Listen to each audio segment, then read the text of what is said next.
Newsmaker Sunday with Fox 10's John Hook. Thanks for joining us on Newsmaker Sunday. Today we're going to talk about the congressional race in Arizona District 1. This is a mammoth district, one of the largest in the country, maybe the size of Pennsylvania. Just to give you a rough idea, it stretches along eastern and northeastern Arizona, sprawls just north of Tucson, through Flagstaff, to the Utah border, east to New Mexico. It includes the Navajo and Hopi reservations. It includes, of course, Flagstaff Globe and several tribal reservations. Now, we're going to speak with Jonathan Paton, who is the Republican candidate for District 1. We're going to talk to Jonathan in a moment, but I want to make it clear we got aced again. Last week, it was Sheriff Arpaio who did not show up, would not agree to a debate with Paul Penzone. He's a Republican. This week, it's a Democrat who will not show up, Ann Kirkpatrick. We reached out to her in myriad ways. We said we would give her 15 minutes of her own time on this program. She wouldn't even have to debate Mr. Paton. We want to get these people on these programs because you have a right to hear from the candidates. We offered up Skype. As a last-ditch effort, we offered up a phoner for 15 minutes, a telephone interview. We were denied. Now, I want to point out, if there's any concern out there among Democrats that they can't get a fair shake from a Fox station, I want to point you to our invitation to interview President Obama at the White House back in November of last year. We would simply not have been invited had they felt that we were not a fair operation here. And if she wants to talk to Terry Goddard, Ed Pastor, Raul Grijalva, President Obama, Terry Goddard, Janet Napolitano, I really take umbrage if there's any sense that she's not going to get a fair shake here. That really bothers me because we will give her a fair shake. Should she be elected, I really would like to have her on this program, and we had tried in the past and have not been successful. I'd really like to meet her. And so the invitation is extended. Now, District 1, Jonathan Paton.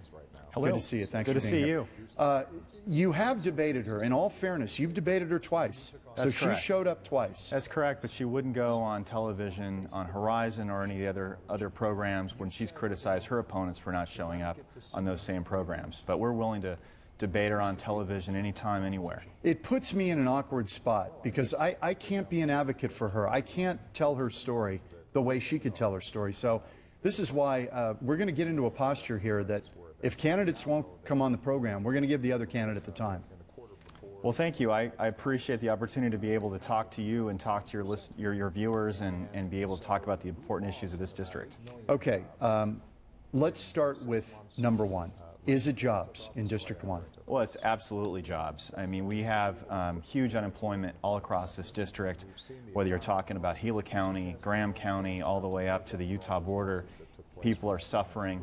We have an administration that has a war on coal right now, which is affecting all of these coal plants, 500 jobs at each one of these plants. It could affect the entire state, driving our water and electrical prices up, which could affect even more jobs. It's a huge issue. And here in the Valley, people don't think of Arizona as coal country, but in northern Arizona, it is a big deal. It is, and it's going to affect your rates in Maricopa County as well. If these coal plants shut down, Navajo Generating Station, whether people in the Valley realize it or not, it is what powers the Central Arizona Project, powers the water that flows down into the fields all across my district and affects your water rates. How much of our power comes from coal in Arizona? Do you know the percentage? I don't know what the percentage, but it's a huge amount, and the administration has offered gas-powered plants as an alternative, but there is no such technology, or at least in place right now, to replace the cost that we're going to have if we lose these coal plants in our state.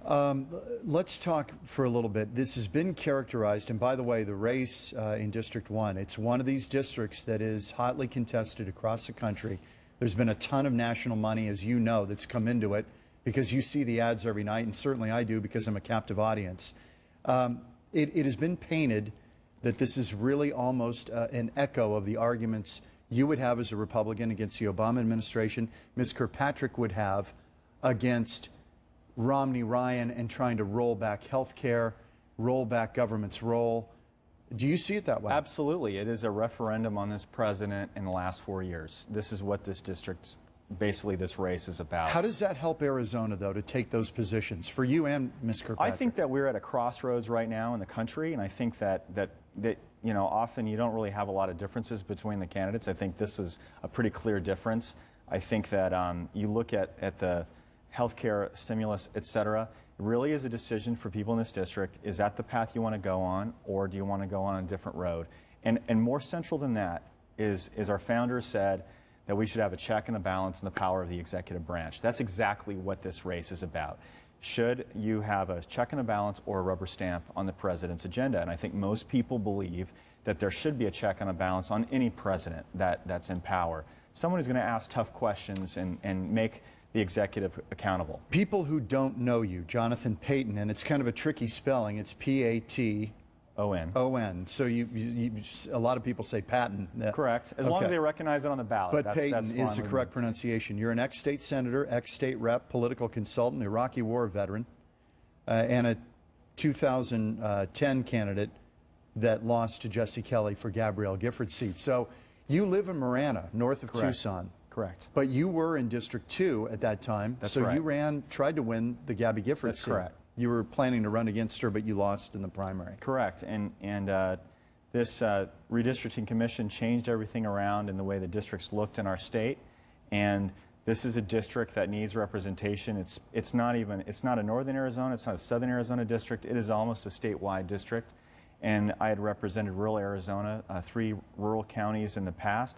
I felt that I could offer something up. I felt this is an important race. It's important issues happening in our country, and I felt I could contribute something. You did move from Tucson to Marana to get into the district, correct? It's about 30 minutes away from where the district line is. From the east side of Tucson, correct. North, correct. Up I-10. Correct, and the values that I think that this district has are the same values that I have on the major issues that are affecting us. And the biggest thing is we've been traveling to all of these different areas of the district, and we have mayors all across the district and locally elected people that are supporting me that know my opponent and yet still wanted to help me out in this race. And we're very gratified for that, because local governments are the ones that have to deal with all the biggest problems in this country. So when Ms. Kirkpatrick has accused you of being a carpetbagger, meaning that you jump into a district to run, how do you respond to that? I respond to this, is that when she was asked previously about this, I've always said this: she does know this district, she knows it, but she still voted for Obamacare anyway. And she knows this district opposed Obamacare. That's why that was a tough town hall for her in Holbrook, and she walked out of that town hall because she couldn't answer those questions. She would vote against repeal of Obamacare. I would vote for the repeal of Obamacare, and I think I fit that district a lot better than she does. Okay, you brought up the ad. That was a seminal ad in the last election cycle. The picture of her walking out of that. Right. She says she was being absolutely accosted by an angry mob of Tea Party people. That would be her take on it, and that it was really uncivil. My reaction to that is you look at it, they're senior citizens. Mostly, you can watch the video, you can see that they're mostly just folks who want to ask questions and get answers so everyone can hear the answers, and I don't think that's too much to ask. Here's the question I would ask her: why is it, if it's an aberration, why won't she come on this show? Why won't she go on Horizon? Why won't she go on any of the shows that people can actually listen to her answers of the basic questions of the day? I'm willing to do that. I'm willing to go to any place. We had 20 different debates in the primary. She didn't go to one single debate in the primary. Why? Because she doesn't want to answer tough questions. I want to answer the tough questions. You believe, in short, she's out of step with the voters in the district? Absolutely. She knows what the district believes in, but she's not willing to listen to the district, if you understand what I'm saying. And I think that's a big difference. Now, as you know, you're well aware, campaigns, candidates get caricatured. Correct. This is a really sick part of our system right now. People, I'm sure you get people who finally meet you and they go, oh, payday. Your payday. What is that all about? The ads are that you did lobbying for the payday loan industry. True or false? It's false, and it's been, a lot of that's been researched in the media. It's absolutely false. I represented a charity that we forced the payday loan industry to put in money into charity for kids for scholarships.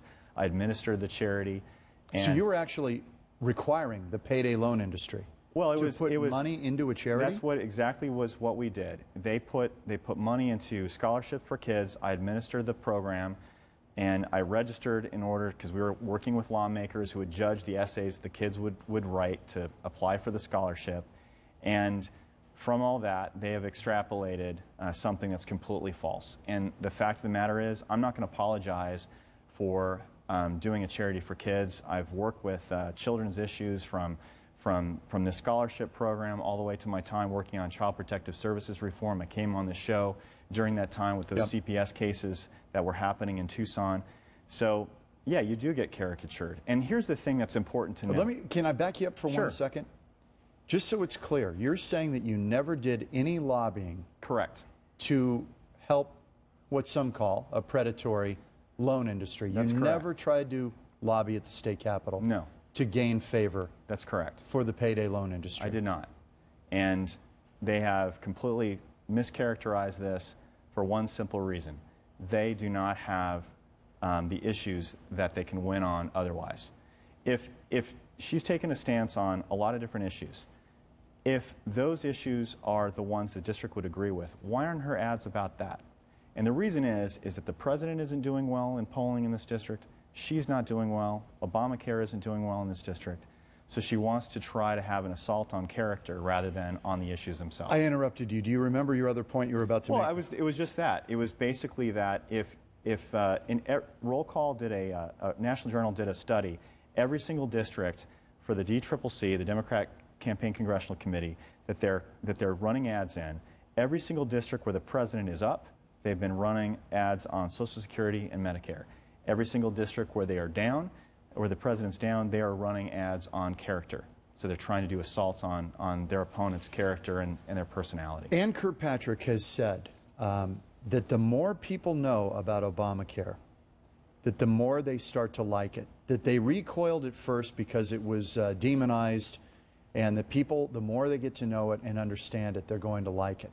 And she believes it's the right thing to do for America. And I think that if she has a lot of money in the bank right now, about $1 million or however much she has, if that were true, why not spend that money educating the people about the benefits of the Affordable Care Act? My guess is it's too hard to break through the clutter. And I think that shows that she's wrong. That shows that the more that they know, she realizes, the more they're going to vote against her. If you were elected to represent CD1, is there any part of Obamacare that you would say, you know what, I think we should keep these pieces, and what would they be? I think that some of what they try to do with Indian Health Services, some of what they try to do with issues about children being able to be on their parents' insurance until they're 26. Those kinds of things. What about pre-existing? I think that there's elements of that we could look at. It's just the fact that it is a huge bill with so much in it. The mandate is terrible. The taxes associated with it are terrible. That is my overriding concern. And I think that the other overriding concern I have is this is one of the most lopsided votes in American history. You look at the major pieces of legislation in our history, the Civil Rights Act, all these different things that were important in American society. They were bipartisan. They were both sides joining together. Only one Republican in the entire Congress voted for this piece of legislation. And you can read that two ways. You can read it that Republicans on principle just said, I don't want more government in our life. Or you read it that they were obstructionists and they were going to block the president at every turn. And we have a system of checks and balances, and I think that when you have such an overwhelming vote, it sends a message to the country that you are willing to override the minority in order to push an agenda. That's why Republicans lost their seats in Congress earlier in the decade, and that's why Democrats lost their seats in 2010, and that's why Ann Kirkpatrick's going to lose in 2012. You know, if you want to bring back the civil rights discussion, it's maybe a good one, because some have argued that in that case, there were a lot of Americans who didn't favor some of this. Yet, but there was a bipartisan. Congress forged ahead and felt in the long haul it would be the right thing to do. And you had both parties. Right, I've been reading Master of the Senate about LBJ recently, and you can see how Republicans and Democrats were having to work together on that legislation as it's going through. and there was opposition to it, but it wasn't a partisan opposition. It was, there were elements of both parties that liked it and elements of both parties that didn't like it, and eventually it went through. That's not what's happening here, and that's what troubles me. And it was basically, we didn't even know what was in the bill. As Nancy Pelosi famously put it, we had to vote on the bill to find out what was in it. That's troubling when you have a major takeover of 1/6 of the economy of this country. In your experience at the Arizona legislature, you know, it's been bandied about, people have talked about it, that most of these lawmakers never read the Affordable Health Care Act. Were there bills when you were there that you didn't read? I tried to read every single thing I could. Can you, I mean, it's in such legalese, it's not easily understood. It's such legalese, but here's what I would say. A bill like that, when you have literally a town hall of people that she felt she had to leave because there was such contention about this bill, something like that, that's going to be such a huge effect on the American people, she should have found the time to read it. The people of this country needed to know what was in that bill. There's a lot of bills that get passed. I understand that it is impossible to keep up with every single thing. But this one thing, the eyes of the nation and the eyes of the world were on that legislation, and the idea that we would pass it in the dark of night without that kind of vetting process, I think is unconscionable, and it's the reason why we're going to win this race. Jonathan Paton is the Republican congressional candidate for Arizona Congressional District 1. Again, Ann Kirkpatrick, we offered her 15 minutes of this program. Wouldn't have even had to be a debate. We offered her Skype, a satellite shot, and a phone interview, and they declined. And that's their right. They have the right to decline. I just wish that the candidates would show up. It would be nice. Back in a minute on Newsmaker Sunday.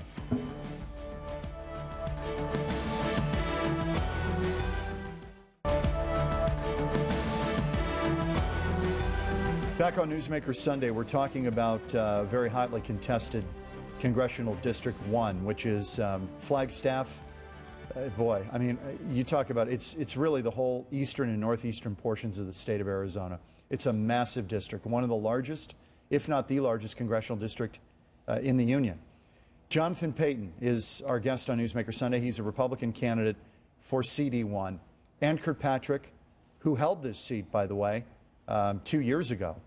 We offered her every opportunity to come on this program and be part of it, even not in a debate format, just to come on and share 15 minutes of time with you, and her campaign declined. Again, her prerogative. We really would like to see the candidates come here because you deserve it.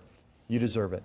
Let me show video, tape number 5. I want to ask you about kind of the state of Washington. As one of 435, do you have any sense of how you could affect any kind of change in this place? Maybe drawing on, I guess, your experience in the legislature, which, by the way, you sat right next to Ann Kirkpatrick in the legislature. Well, is that true? We didn't sit right next to each other, but we were freshmen together at the same time. We came into the legislature at the same time, absolutely.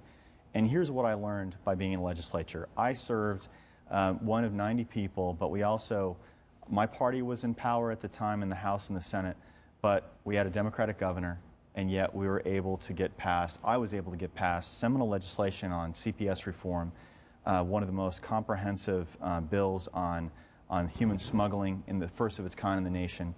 All of that, we were able to pass budgets, we were able to do all of that with a Democratic governor and a Republican legislature, and we were able to make it happen. The states are able to make these things happen. They need to be able to do it in Washington, D.C., and I don't see why they can't do that. Do you think that these folks are there too long? Do you believe that we need term limits to shake this place up? I think that the biggest problem is that there are some good folks in Congress, but I think that they have gotten too comfortable. The longer that they stay there, many of them feel entitled to it. I think one of the things I'd like to see passed in this country is that Congress would live under the same laws that they pass for everyone else. I think if you did that, I think people would pay much more attention to what they're passing and what they're doing. The argument's been made that the Founding Fathers never envisioned politics as a career path. You served and you went home. Would you take a term limits pledge? I'm not going to take a pledge, but I can tell you that I don't think that being there for decades is something that I want to do with my life. I'm going to get married for the first time on May 25th. I want to raise a family. I want to have a life. beyond politics. This is something that I wanted to do simply because I think the country's in trouble. How does this dovetail with your service as an Iraqi war veteran? I think that when you look at the faces of those who served and you talk to people, the soldiers that I serve with, you realize the burden that you have in leadership, that your Congress has the duty to declare war. It's one of the powers that's listed in Article 1, Section 8. I think that leading folks in a combat zone gave me the understanding of the deep responsibilities of leadership, and I think that'll make me a better lawmaker. On a personal level, I think people would be interested in this. When you see the ads, Payday Paton, Jonathan Payday Paton, this goes on all the time. Is it personally hurtful? I think the biggest thing is it's hurtful to my family. It's hurtful to my fiance. Her family sees this. It's painful. It's not going on where my family lives in Tucson, but it's still painful for your families to see that, and to see something twisted into something that you're not. But you know what? I've been through worse in my life. I've been through the war in Iraq, and I can take it. And we're gonna drive on, and we're gonna win this race. Now, conversely, Ann Kirkpatrick has to sit there at night and watch the party glasses going up, and that she was profligate spending as she was on her way out of Washington. I'm sure that's hurtful to her as well. Is there anything that you would take back in the campaign and say, you know what, that went too far? You know, the thing that I don't like that both parties do, that I wish wouldn't happen, these trackers that follow us wherever we go. I know that the Republicans do it. I know the Democrats have certainly done it to me, where they kind of follow you with the cameras. I think that is taking politics. To get you with an unflattering comment or picture or anything, what? Anything. Do they bait you? They absolutely try to bait you. They at town halls or everywhere you go. They scope out your house. It's like stalking. It's like stalking. It's like I guess I can understand what maybe some of these celebrities have experienced in a sense, because it's really coarsened politics in this country to a level that I've been in office for 6 years, but I can tell you I've never seen anything quite like it. And both parties do it. We're going to take a break. Jonathan Paton, he is the Republican candidate for Arizona Congressional District 1. Just moved by the Rothenberg Political Report into the race, leans Democrat to now a toss-up. Ann Kirkpatrick was offered a spot on this program. Her campaign declined. Back in a minute.